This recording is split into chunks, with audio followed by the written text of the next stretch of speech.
아니, 무슨 영주권 포기하는데 세금을 수억 원이나 내라고 하는 거야? 내 조국으로 돌아가겠다는데 그것까지 돈을 받아? 저는 한국에서 사업을 하다가 자녀 교육을 위해 영주권을 받아 미국으로 온 케이스예요. 그동안 미국 생활도 나름 잘 적응하며 살았는데 이제 은퇴를 앞두고 한국으로 돌아가고 싶다는 생각이 들기 시작했어요. 미국 물가도 많이 올랐고 뭔가 고향이 그리워지더라고요. 그래서 작년부터 본격적으로 역이민을 준비하기 시작했습니다. 한국의 집도 알아보고 친구들과도 연락을 다시 하면서 귀국 계획을 세웠어요. 그런데 예상치 못한 복병을 만나게 됐습니다. 세무사를 만나서 영주권 포기 절차를 상담받는데 갑자기 이런 질문을 하더라고요. 엑시트 텍스 얼마나 나올지는 알고 있으세요? 엑시트 텍스, 그게 뭔가요?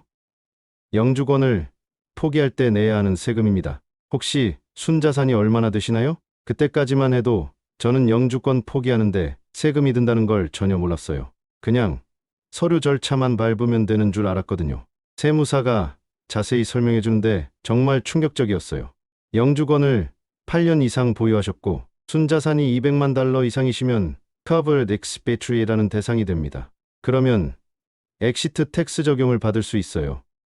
200만 달러요? 그게 얼마인가요? 한화로 약 28억 원 정도 됩니다. 순간 머리가 하얘졌어요.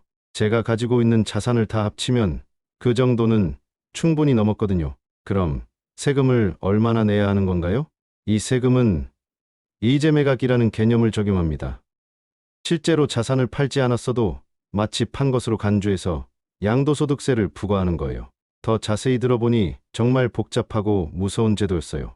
예를 들어서 제가 오래전에 산 한국 부동산이 있는데 그 가치가 많이 올랐잖아요. 실제로는 팔지 않았는데도 영주권을 포기하는 순간 마치 그 부동산을 판 것으로 간주해서 그 차익에 대해 세금을 매긴다는 거예요. 그래도 일정 금액까지는 면제되지 않나요? 네. 2024년 기준으로 86만 6천 달러까지는 면제됩니다. 하지만 그 이상의 자산 증가분에 대해서는 과세가 됩니다. 86만 6천 달러, 한화로 약 12억 원 정도 되는데 제 자산 증가분을 생각해보니 그 금액을 훨씬 넘을 것 같았어요. 정확한 계산을 해봐야겠지만 상당한 금액이 나올 것 같습니다. 세무사의 말에 정말 당황스러웠어요. 영주권 포기하는데 이런 세금까지 내야 한다니요. 집에 와서 인터넷으로 엑시트 텍스에 대해 찾아봤어요. 그러다가 정말 유명한 사례를 알게 됐습니다. 페이스북 공동 창업자였던 에드와르도 세베린이라는 사람이 페이스북이 상장하기 직전에 미국 시민권을 포기했대요. 그래서 나중에 주식 가치가 엄청나게 오를 때에 세금 부담을 피했다고 하더라고요.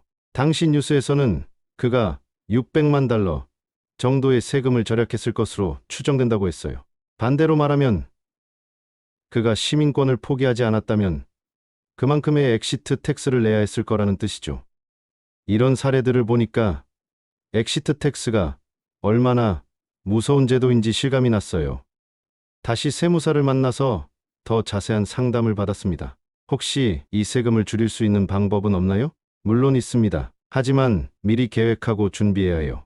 영주권을 포기하기 직전에는 할 수 있는 게 제한적입니다. 세무사가 설명해준 방법들을 들어보니 대부분 복잡하고 시간이 오래 걸리는 것들이었어요.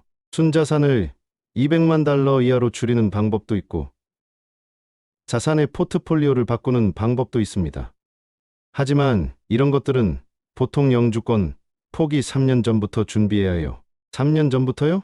네, 미국 정부도 이런 조치들을 감안해서 법을 만들었거든요. 갑자기 영주권 포기 직전에 자산을 처분하거나 이전하는 것을 막기 위한 장치들이 있어요. 정말 막막했어요.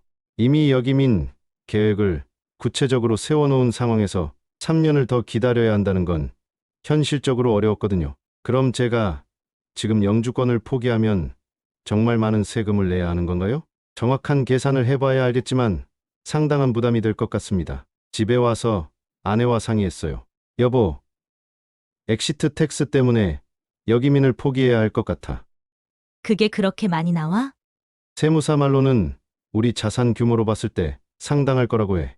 차라리 그냥 미국에서 계속 살까봐. 사실 저희 역이민 계획은 절실한 이유가 있어서는 아니었어요. 그냥 은퇴 후에 한국에서 여유롭게 살고 싶다는 마음이었거든요.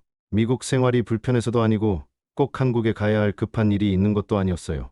그냥 고향이 그립고 한국 음식도 그립고 오랜 친구들과 더 가까이 지내고 싶다는 마음이었죠. 그런데 그런 이유로 역이민을 하면서 엄청난 세금까지 내기는 부담스러웠어요. 차라리 그냥 여기서 살면서 가끔 한국에 놀러 가자. 결국 그렇게 결론을 내렸습니다. 엑시텍스 부담 때문에 역이민 계획을 포기하게 된 거죠. 지금 생각해보면 정말 아쉬워요. 만약 영주권을 받기 전에 아니면 닫은 직후에라도 이런 제도가 있다는 걸 알았다면 미리 준비했을 텐데요. 엑시트 텍스라는 게 있다는 것 자체도 몰랐고 이런 복잡한 조건들이 있는지도 전혀 몰랐어요. 인터넷에서 다른 분들 이야기를 찾아보니 저와 비슷한 고민을 하시는 분들이 꽤 계시더라고요. 어떤 분은 이런 글을 쓰셨어요. 미국 영주권과 시민권을 취득하면 새로운 납세 의무가 생기고 이를 회피하기 위해 시민권이나 영주권을 포기하려 해도 국적 포기세라고 하는 엄청난 세금을 내야 한다. 강남에 큰 자산을 보유하고 섣불리 이 영주권 취득했다가 여러 가지 세금 문제로 골치 아파서 영주권을 포기하려다가 이런 어마어마한 규정이 있는 것을 알고 정말 공감이 됐어요. 저도 그런 상황이었거든요. 하지만 불법적으로 자산을 숨기거나 그런 방법을 쓸 수는 없잖아요. 미국이라는 나라가 나중에 그런 걸 발견하면 그냥 넘어가지 않는다는 것도 알고 있고요. 그래서 결국 현실을 받아들이기로 했어요. 엑시트 텍스 부담을 감수하면서까지 역이민을 할 이유는 없다고 판단한 거죠. 지금은 미국에서 계속 살면서 1년에 몇 번씩 한국에 여행을 가는 것으로 만족하고 있어요. 그래도 아쉬운 마음은 여전하지만요. 특히 교포 시니어분들 중에서 저와 비슷한 상황에 계신 분들이 있다면 꼭 미리 알아보시기 바라요. 엑시트 텍스는 정말 복잡하고 무거운 제도예요. 영주권을 받기 전에 아니면 닫은 직후에라도 이런 제도가 있다는 걸 미리 알고 계획을 세우셔야 해요. 그리고 혹시 지금 역이민을 생각하고 계신다면 반드시 전문가와 상담받으시기 바라요. 저처럼 계획을 다 세워놓고 나서 알게 되면 정말 낭패를 보거든요. 미국의 세법은 정말 복잡해요. 특히 한국과 미국 양쪽에 자산을 가지고 계신 분들은 더욱 주의하셔야 합니다. 저는 결국 역이민을 포기했지만 미리 알고 준비하신다면 합법적으로 세금 부담을 줄일 수 있는 방법들도 있다고 해요. 다만 그런 방법들은 시간이 오래 걸리고 복잡하니까 정말 미리미리 준비하시는 게 중요해요. 지금도 가끔 생각해요.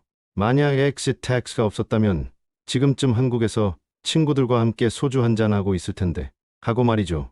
하지만 어쩔 수 없죠. 법이 그렇게 되어 있는 거요. 앞으로 영주권을 준비하시는 분들은 꼭 이런 부분까지 고려해서 계획을 세우시기 바라요. 저처럼 나중에 후회하지 마시고요. 미국 이민 생각보다 복잡한 게 많아요. 특히 나중에 떠날 때까지 고려해야 하는 거라는 걸 이번에 뼈저리게 느꼈습니다. 실시간으로 여러분의 사연과 제보를 받고 있습니다. 여러분의 생각과 의견을 자유롭게 댓글로 달아주세요. 구독과 좋아요는 채널 운영에 큰 힘이 됩니다.